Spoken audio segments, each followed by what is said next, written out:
안녕하십니까. 서울대학에서 경영전략과 국제경영 강의하고 있는 송정현 교수입니다. 짧은 시간이니까 바로 들어가도록 하겠습니다.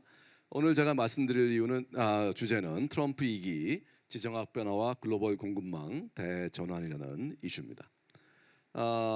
트럼프 대통령 당선된 이후에 정말 하루하루 새로운 뉴스가 계속 터져나오고 있고 기업이 직면하고 있는 불확실성의 정도가 그 어느 때보다 높아진 것 같습니다. 그래서 한번 그런 거 같이 한번 고민을 해보는 시간을 가지도록 그렇게 하겠습니다. 그래서 트럼프는 정말 세계 질서를 상당히 흔들 가능성이 있는데요.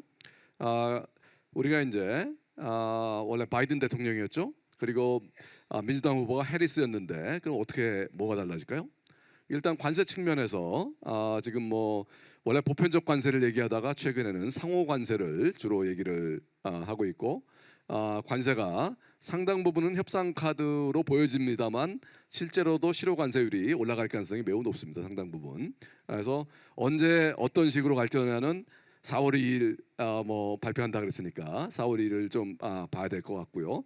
지금 현재 세상에서 트럼프 대통령 빼놓고 누구도 모를 것 같고 어쩌면 트럼프도 모를지 모릅니다. 지금 상대국이 어떻게 하냐에 따라서 달라질 거기 때문에 그리고 산업정책 측면에서도 사실은 바이든 대통령은 기본적으로 미국으로 공장을 가져오겠다는 것은 똑같았어요. 똑같았지만 인플레이션 감축법이라든지 반도체법 같은 인센티브를 주면서 가져오겠다 해서 이제 우리 삼성전자라든지 한국의 기업들이 인센티브 받고 미국에 투자하겠다고 많이 했는데 트럼프 대통령은 뭐라고 얘기하고 있죠? 그 바보 같은 짓을 했다. 그냥 관세로 때려 뿌리면 알아서 올 건데 왜 미국 납세자가 낸 세금을 허투루 쓰느냐 하면서 그래서 사실은 바이든 행정부도 그걸 알았기 때문에 퇴임 직전에 삼성전자나 SK 하이닉스나 이런 데하고 협약을 맺었어요. 그 협약을 트럼프 대통령이 지킬까요? 지킬 사람이 아니죠. 그러니까 이제 팔을 비틀 가능성이 매우 높다. 물론 협약을 맺었기 때문에 법적 구속력이 있습니다. 하지만 삼성전자가 미국 정부를 대상으로 소송을 걸 수 있을까요? 그러니까 결국은 제가 보기에는 아마 주긴 줄 건데 금액을 깎든지 아니면 나쁜 조건을 더 붙여가지고 더 투자해라 하든지 하면서 결국은 재협상을 요구하고 사인을 하게 만들 겁니다. 그래서 이제 그런 어프로치로 갈 가능성이 높아 보이고 당연히 IRA나 반도체법에 의한 보조금은 신규는 폐지는 확실하고요. 기존에 이미 주기로 한 것도 그런 식으로 재협상을 할 가능성이 높아 보이고요.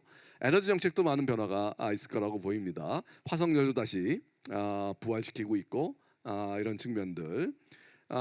그리고 이제 우리 물류니까 대중국 관련해서도 사실은 이 중국이 물류에 굉장히 중요한 세계 공장으로서 역할을 해왔는데 사실은 트럼프 일기 때부터 시작된 미중 패권 전쟁. 이건 단순 무역 분쟁이 아닙니다. 패권 전쟁입니다. 제가 2021년도에 전미경영학회, 미국경영학회 국제경영국가 회장을 했는데요. 근데 미국 교수들랑 많은 얘기했는데 이거는 무역 분쟁이 아니고 패권 전쟁이다. 무슨 차이가 있을까요? 무역 분쟁은 2, 3년 만에 보통 끝납니다. 기브 앤 테이크의 협상으로. 근데 패권 전쟁은 언제 어떻게 끝날까요? 언제 끝날지는 저도 모르겠습니다. 어떻게 끝날지는 알겠어요. 대충 한쪽이 무릎 꿇을 때까지 갑니다. 10년이 됐던 20년이 됐던. 근데 미국이 쉽게 무릎을 꿇겠습니까? 중국이 쉽게 무릎을 꿇겠습니까? 이거는 그리고 민주당의 해리스가 됐다도 해도 가는 정책이었어요. 왜냐하면 미국에서 특히 코로나를 거치면서 반중 정서가 사상 최고 수준으로 올라가 있는 상황이기 때문에 정치는 표를 보기 때문에 표가 되거든요. 중국 때리기는. 그렇기 때문에 단지 이제 차이점은 뭐냐? 해리스가 됐으면 아마 조금 더 약하게 진행됐을 가능성이 있다. 바이든의 연장선상에서 좀 이따 말씀드리겠지만 디리스킹, 전략 선언만 중심으로 중국을 때리는 그런 상황에서 트럼프는 만약에 시진핑이 굽히고 나오면 더 유연할 수도 있어요. 바이든보다. 하지만 시진핑이 안 굽힌다면 더 세게 때리는 소위 디커플링으로 갈 가능성이 높다. 공약만 본다면 전방위적으로 중국과의 관계를 약화시키는. 근데 이제 그건 이제 시진핑이 어떻게 나오냐에 또 달려있기 때문에 조금 더 지켜봐야 되긴 하겠지만 하여튼 시진핑이 안 굽힌다면 더 세게 나갈 가능성이 높다. 그래서 지금 현재도 중국에 이미 트럼프 일기 때부터 때린 관세가 있었습니다. 거기다가 10% 10% 플러스 10% 20%를 더 붙였어요. 되자마자 한 달 만에. 그러니까 중국의 관세율은 확 또 올라간 거죠. 그러니까 이제 어떻게 시진핑이 나오냐가 굉장히 중요한 그런 상황이라고 볼 수 있고요. 오늘 뭐 주제인 공급망 전략도 크게 변화가 있는데요. 좀 이따 말씀드리겠지만 글로벌 공급망의 변화는 저는 2010년 오바마 행정부 때부터 시작됐다고 얘기하고 있는데요. 코로나를 거치면서 확 올라갔고 수위가 그런데 바이든 때만 하더라도요. 기본적으로 미국의 공장 지으면 제일 좋다 해서 인센티브도 주고 리쇼어링을 유도했습니다. 하지만 미국의 공장 짓기가 어렵다면 인건비 문제가 있던 뭐든 간에 어렵다면 우방국에 지어도 괜찮다. 미국에 짓는 걸 가장 선호하지만 우방국이 어디예요? 그래서 멕시코라든지 인도라든지 또 베트남 등 동남아라든지 이런 미국의 동맹 내지 우방국에 공장을 지어도 된다. 그래서 바이든 대통령은 2023년에 베트남에 가가지고 포괄적 전략적 동반자 협정을 맺고 옵니다. 그러니까 중국에 있는 공장 빼서 베트남 가져가라는 얘기였죠. 미국 ገብ한테도. 근데 지금 트럼프는 어떻죠? 우방국이고 나발이고 없다. 프렌쇼링, 리어쇼링 다 필요 없고 미국의 공장죠. 그래서 지금 사실은 멕시코하고 캐나다는 USMCA라는 자유무역 협정으로 맺어져 있습니다. 개무시하고 있죠. 그래서 25% 때리겠다 관세를 했는데 어제 보니까 또 멕시코하고 캐나다가 요즘 미국의 요구사항을 많이 맞추는 것 같다. 좀 유연한 자세를 또 시사하는 말을 어제 했어요. 그러니까 실제 25% 때릴 것 같지는 않습니다만 어쨌든 간에 원래 자유무역 협정을 맺고 있는 나라한테 펜타닐 밀수 마약 관련 이거 가지고 이렇게 때리겠다 그런다. 사실은 뭐 그 얘기 뭐냐? 한미 자유무역 협정도 개무시할 수도 있다. 그래서 다시 이제 재협상을 요구하거나 폐기까지도 갈 수 있는 위험성은 얼마든지 있다고 보여집니다. 한국이 말 안 들으면 얼마든지 그런 식으로 갈 수 있다 하는 부분들. 그리고 이제 외교 안보를 볼 때도 오늘 지오폴리틱스 얘기도 좀 나오는데 러우 전쟁을 지금 종식을 시키려고 그러고 있는데 우크라이나 입장에서는 굉장히 좀 불리한 조건으로 러시아 편을 들면서 일정 부분 이렇게 가고 있습니다. 그건 유럽 동맹국한테는 큰 충격이고요 지금. 그리고 이제 캐나다는 미국의 51번째 주다. 파나마 주로 만들고 싶다. 또 파나마 그린랜드 얘기도 하고 있죠. 그래서 100년 전으로 돌아간 듯한 느낌이 좀 납니다.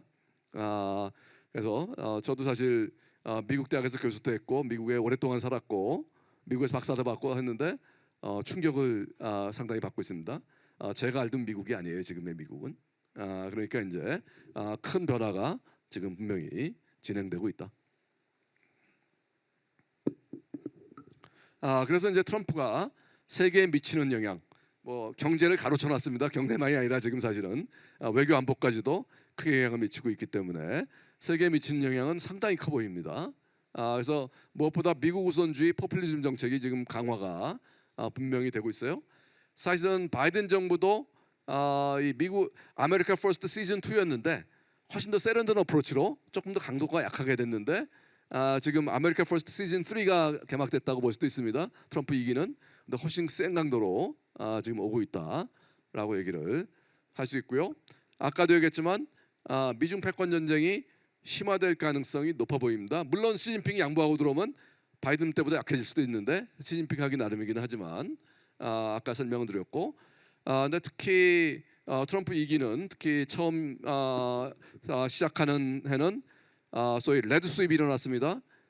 미국도 의회가 견제할 수가 있는데 행정부를 상원 하원이 있죠. 미국 상원 하원까지 공화당이 싹쓸이를 하는 바람에 사실 누구도 견제하기 어려운 이런 상황으로 갔기 때문에 그리고 1기 때는 국무장관, 국방장관, 비서실장들이 원래 정통 공화당이었어요.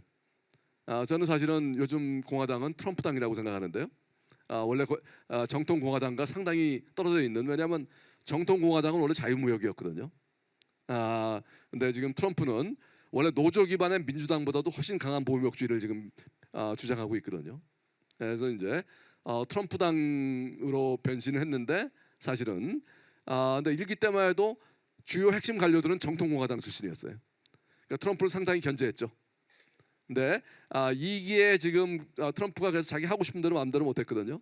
또 재선도 노려야 되니까 그 사람들 말을 안 들을 수도 없었는데, 이제는 뭐 3선은 사실상 안 된다고 봤을 때 완전히 자기 신복들을 장관들이나 이런 쪽으로 쫙 앉혔기 때문에 자기 측근들, 말 잘 들은 사람들만 있습니다. 누구도 내각에서도 견제할 사람이 없고 의회도 견제가 안 되고 이런 상황으로 갔기 때문에 최소한 첫 1년 그리고 첫 2년은 트럼프 하고 싶은 대로 할 가능성이 높다라고 보여집니다.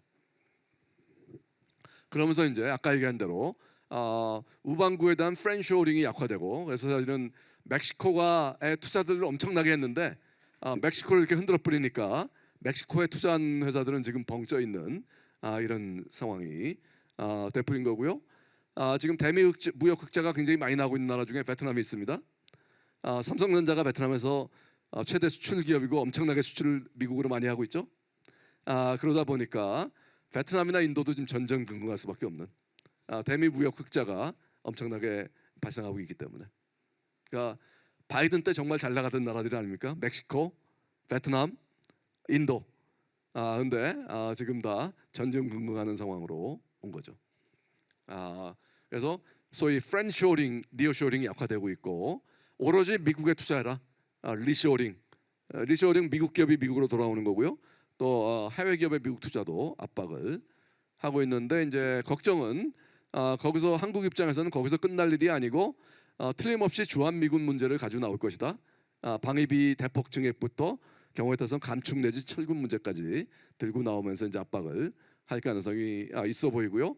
한미 FTA 개정도 뭐 거의 명확관하게 한미 FTA를 개정 내지 폐지 쪽으로 지금 끌고 갈 가능성이 높습니다. 한국이 대폭 양보하지 않는 이상은 이런 식으로 가고 있고요. 하지만 모든 것이 나쁜 것만은 아니고요. 한국 입장에서 굉장히 큰 기회도 있다. 그 기회는 뭘까요? 사실은 우리 주력 산업은 제조업입니다. 글로벌 공급망 물류에서도 제조업이 굉장히 핵심인데, 지금 현재 돌아가는 경쟁력 상황을 보면요, 우리 주력 제조업의 대부분의 영역에서 중국이 한국을 추월했거나 같은 수준으로 올라왔습니다. 중국이 원가 경쟁력만 있었는데 이제 품질 경쟁력, 기술 경쟁력이 몰라보게 좋아져가지고 품질 기술도 한국을 추월하는 분야가 속속 나오고 있어요. 원가도 밀리는데 품질까지 대등하거나 추월하면, 만약에 미국의 견제가 없었다면 한국 제조업은 초토화로 갔을 가능성이 높습니다. 심지어 메모리 반도체도 미국의 대중 이 첨단 장비 수출 규제가 없었으면 몇 년 내로 위험할 뻔했어요. 우리 가장 경쟁력 있는 메모리 반도체도.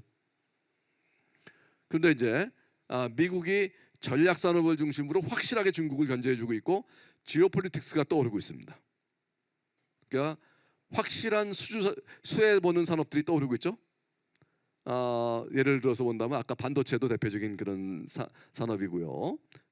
그리고 전력기기라든지 방산이라든지 조선이라든지 원전 같은 산업들. 오늘 미국의 중국 선박에 대한 규제 문제도 얘기를 하실 거로 알고 있는데, 이런 부분들의 반사이익을 한국이 톡톡히 보는 상황으로 가고 있습니다. 그리고 삼성 바이오로직스도 굉장히 수혜 기업으로 미국의 생물보안법으로 떠오르고 있고요. 그래서 또 반사이익은 우리가 최대한 누려야 되겠죠. 그래서 무조건 부정적이지는 않고요. 한국에서 지금 이 글로벌 공급망 대전환과 특히 지오폴리틱스, 또 AI 혁명, 여기서 수혜를 보는 확실한 산업들이 지금 떠오르고 있다.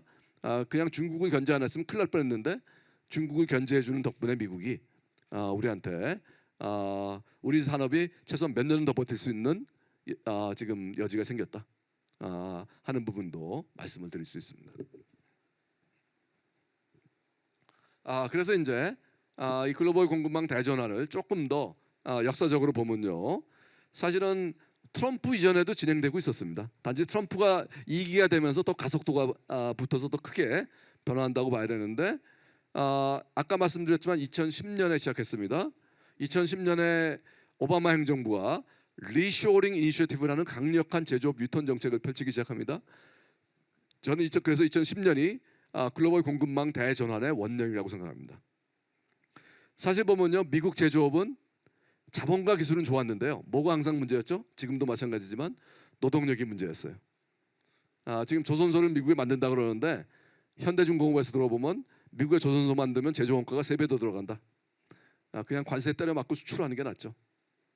그렇기 때문에 지금 미국의 공장 엄청나게 지어지고 있는데요, 또는 지을 계획이 있거나, 제가 예의주시하고 있는 거는 10년 후에 저 공장 과연 돌아갈까?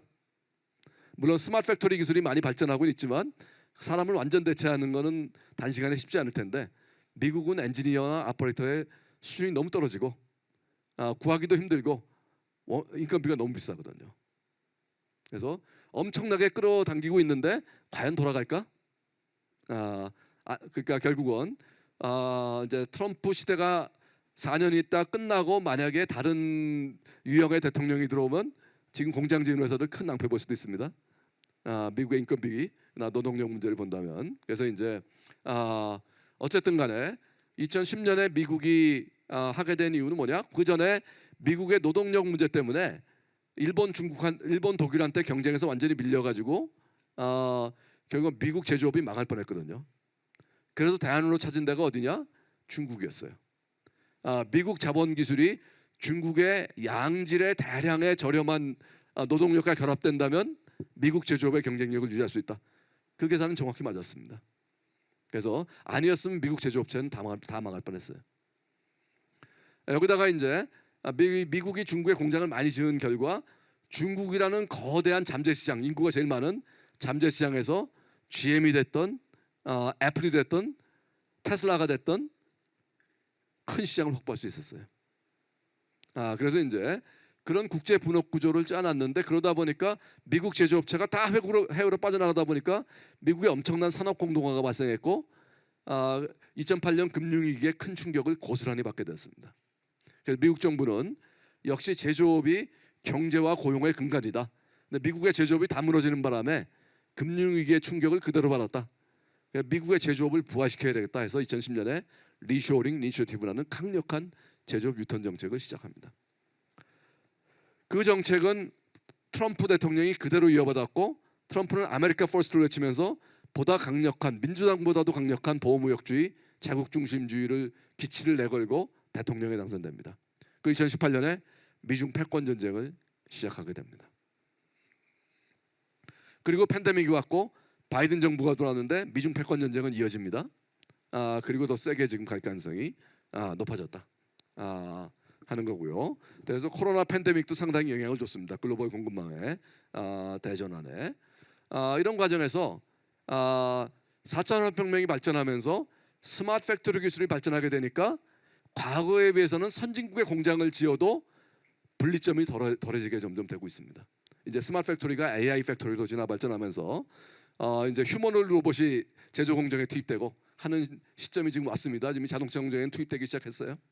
그러니까 이제는 굳이 싼 인건비를 찾아서 중국 같은데 공장 지어야 될 이유가 옛날보다는 줄어든 거죠. 여전히 노동력이 중요하긴 하지만 옛날보다는 비중이 내려가고 있다 하는 부분. 여기에 대해서 이제 글로벌 기업들의 전략도 변화가 일어납니다. 전략 변화를 본다면 예를 들어서 애플 같은 기업, 아이폰 조립 라인이 다 중국에 있었는데요. 팬데믹 때문에 아이폰 수요는 쫙쫙 늘어나는데 툭하면 공장을 봉쇄해 버리니까 공급이 안 되는 거예요. 그래서 한 군데 공장 다 몰아놓는 게 이렇게 위험하구나. 효율성을 높일 수 있지만 원가 효율성은 그걸 깨달은 거고요. 거기다 미국 정부는 계속 압박했죠. 야, 애플 너 이런 식으로 중국의 공장 다 운영할래? 우리 미중 패권 전쟁하고 있는데. 그래서 이런 압박도 점점 세게 들어오고 하니까 애플 같은 회사도 어떻게 했죠? 아이폰 조립 라인의 4분의 1을 인도로 가져간다. 그리고 아이팟이나 에어팟 같은 조립 라인은 베트남 등 동남아로 많이 빼고 있었는데 바이든 때는 이제 트럼프가 들어오니까 더 세게 뺄 수밖에 없을 것 같습니다. 중국에서. 그래서 이제 결국은 그 이전의 글로벌 공급망 전략은 뭡니까? 원가 효율성 극대화 전략이었어요. 원가 효율성을 극대화하려면 어떻게 하면 됩니까? 한 군데에 올인하면 됩니다. 제조 거점을. 그게 어디였죠? 바로 중국이었어요. 중국에서 만들어서 전 세계로 뿌리는 게 가장 쌉니다. 여전히 지금도 마찬가지예요. 하지만 이제는 어떻게 바뀌었냐? 맥킨지 서베이에 의하면요, 리질리언스 전략으로 바뀌고 있다. 그건 뭐냐? 회복 탄력성. 그거는 이제 거점을 복수와 지역화 다변화시킨다는 얘기입니다. 그럼 필연적으로 원가는 올라갑니다. 건설 비용부터 제조 원가까지 다 올라갑니다. 하지만 회복 탄력성은 확보하게 되죠. 한 군데가 문제가 생기면 다른 쪽으로 옮겨갈 수 있으니까. 그래서 최근의 인플레이션은 구조적인 인플레이션입니다. 바로 이 글로벌 공급망을 다변화시키는 과정에서 다 원가가 올라가고 있고 이걸 가격으로 전가시키는. 그래서 인플레이션도 오래 갈 것입니다. 그래서 저스틴 타임에서 저스틴 케이스로의 변화가 일어나고 있다. 이게 이제 최근에 맥킨지 서베이에도 보면 잘 나타나고 있습니다. 여기에 이제 지오폴리틱스가 또 같이 겹치면서 글로벌 공급망의 대전환이 가속화되고 있는데 지오폴리틱스의 핵심 이벤트는 뭐죠? 바로 미중 패권 전쟁입니다. 우리한테도 가장 직결되는 기회와 위협이 동시에 오는 게 바로 미중 패권 전쟁인데요. 근데 이거는 앞으로 계속된다. 특히 전략 산업에서는 확실히 중국을 견제하고 있다. 반도체, AI, 퀀텀 컴퓨팅, 전기차 배터리, 바이오 등은 이미 바이든 행정부 시절부터 중국 견제를 시작했고 당연히 트럼프 시절에는 더 강화될 가능성이 높죠. 그리고 러우 전쟁으로 인해서 유럽의 안보 리스크가 고조가 됐습니다. 그런데 트럼프가 지금 유럽은 생각은 무시하고 일방적으로 휴전을 지금 내지 종전을 추구하고 있기 때문에 유럽의 불안감과 불만이 엄청 커졌고요. 그래서 유럽을 중심으로 지금 자주국방, 방산 육성 정책이 엄청나게 일어나면서 원래 유럽에는 GDP 대비 재정 적자에 대한 이 한도가 정해져 있었는데 그거 예외를 둬가지고 방위비 증액은 무한정할 수 있게 해준다. 해서 지금 단기간에 지금 수천조 원이 방산 쪽에 투입될 것 같습니다. 유럽 방산에. 독일 쪽도 지금 다 그걸 법을 고치고 있고요. 이건 다 컨센서스가 일어났기 때문에 당장 유럽 방산 쪽에 엄청난 지금 그 수요가 발생을 하는 상황. 그래서 각국이 지금 자주국방으로 갈 수밖에 없는. 미국 못 믿겠다. 미국의 동맹국들도 이런 움직임도 우리가 예의주시를 해야 되고요. 근데 이제 유럽과 중국의 관계를 본다면요, 트럼프 일기 때 유럽이 미국에 굉장히 크게 실망했기 때문에 그 당시 시진핑이 1대1로 정책도 펴면서 유럽에 적극 구애해가지고 사실은 독일은 중국이 가장 큰 시장입니다. 자동차나 이런 거에. 그래서 독일 메르켈 정부는 중국과 관계를 굉장히 중시했어요. 미국에 실망하기도 했고. 그러다가 러우 전쟁 터지면서 모든 게 바뀌었거든요. 안보 위협이 딱 생기니까 다시 미국의 안보 우산 속으로 들어갔거든요. 그래서 중국과 관계가 멀어졌어요. 유럽과. 근데 지금 트럼프가 다시 이렇게 나오면 이제 앞으로 예의주시해야 될 게 과연 유럽과 중국의 관계는 어떻게 될 것이냐. 미중 관계가 악화되면서 미국과 유럽과의 관계가 악화되면서 이런 부분도 잘 봐야 됩니다. 그러니까 유럽 입장에서 중국 입장에서도 미국 시장은 각종 장벽으로 뚫고 들어가기 어려우니까 유럽 시장을 더 적극적으로 파고들려는 노력을 당연히 할 거고요. 적극 구애하면서 기회는 찬스다. 지금 미국과 유럽 간의 관계가 나빠지는 상황에서 이것도 우리가 예의주시를 해야 되는 상황입니다. 그래서 이제 전반적으로 보면요, 소위 포스트 팬데믹 시대가 와가지고 그게 해외로 공장이 나가는 걸 오프쇼링이라 그러죠. 또는 FDI, 해외 직접 투자라 그러는데 두 가지 목적이 크게 있었어요. 유형이. 하나는 저임금을 쫓아가는 원가 절감형 오프쇼링이 있고 또 하나는 시장을 쫓아가는 미국 같은 큰 시장 접근형이 있었는데 팬데믹 이전에 40년 동안의 압도적인 대세는 저임금을 쫓아가는 특히 중국의 공장을 짓는 원가 절감형 오프쇼링이었습니다. 그리고 선진국의 공장을 짓는 시장 접근형 오프쇼링은 미미했는데요. 팬데믹을 거치면서 특히 트럼프가 되고 나서는 이 트렌드에 엄청난 변화가 예상되고 있습니다. 첫째, 바이든 시절에는 중국 일변도에서 저임금 거점으로 아까 얘기한 4대 권역이 떴거든요. 멕시코, 베트남 등 동유럽, 베트남 등 동남아, 그 다음에 인도, 그다음에 서유럽의 니어쇼링 거점으로서의 동유럽, 체코, 폴란드, 헝가리 같은 이런 데가 떴었는데 4대 권역은 지금 전쟁하고 있습니다. 아까 얘기한 대로 트럼프가 어떤 대무비 무역 흑자 국가에 대해서 어떤 지금 관세를 때릴지 전쟁하고 있고요. 그런데 어쨌든 간에 지금 중국 의존도는 계속 낮아진다. 중국은 지금 이제 작년부터 해외 투자의 순유출국이 됐어요. 그러니까 앞으로 중국 경제가 좋기 어렵겠네요. 외자가 중국 경제 성장에 굉장히 중요한 원동력이었는데 이제 오히려 투자가 빠져나오고 있다. 중국에서는. 그리고 무엇보다 큰 변화는 뭐죠? 미국의 공장을 짓는 시장적 군용 옵쇼링이 급증하는 바람에 2023년, 24년 2년 연속 미국이 해외 투자 순유입국 1등이 됐습니다. 몇 년 전만 해도 그건 누구였죠? 중국이었습니다. 압도적인 중국의 1등이었는데 지금 미국이 1등이 됐어요. 중국을 제치고. 미국은 어떤 나라였죠? 해외 투자가 빠져나가는 나라였는데 이제 순유입국 국가로 바뀌었다 하는 부분 우리가 예의주시를 해야 된다.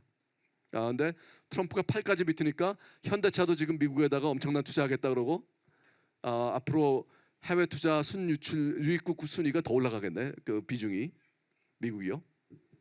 네. 여기다 이제 리쇼어링까지도 강화가 되고 있습니다. 리쇼어링은 뭐냐? 해외에 갔던 자국 공장이 돌아오는 거예요. 유턴해서 2010년에 시작했고요.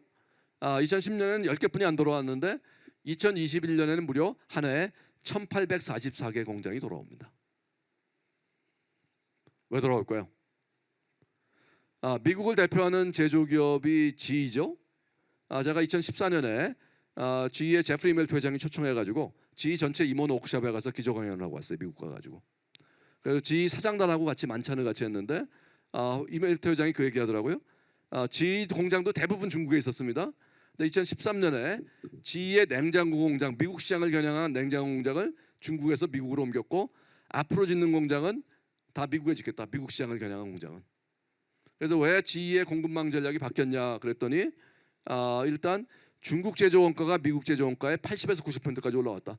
중국도 인건비가 폭등하고 규제 비용, 물류 비용 다 합치면.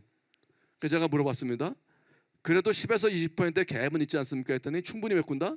뭐로? 미국 정부의 유턴 기업에 대한 강력한 인센티브 제공. 법인세 몇 년 면제, 땅 공짜, 그리고 최대 20% 캐시백 유턴 금액에 대해서. 그리고 스마트 팩토리 구축으로.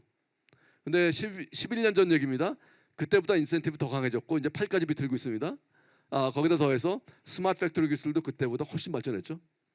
그러니까 이제 미국이 주요한 제조 거점으로 떠올랐다라고 얘기를 할 수 있습니다. 그래서 미국 제조업이 강력하게 부활을 하고 있습니다. 그리고 옵쇼링 거점으로 4대 권역이 떠올랐는데 지금 전전긍긍하고 있는 트럼프 2기에는 그런 상황이고 무엇보다도 글로벌 공급망에서의 중국의 위상이 급속도로 저하되고 있다 하는 부분을 말씀드릴 수 있습니다. 그래서 이제 미국의 상대적 강세는 단기적으로는 될 거라고 봅니다. 전 세계 팔을 비틀어서라도 전 세계 공장을 미국으로 끌어들이고 있기 때문에 하지만 이 공장이 과연 돌아갈 것이냐?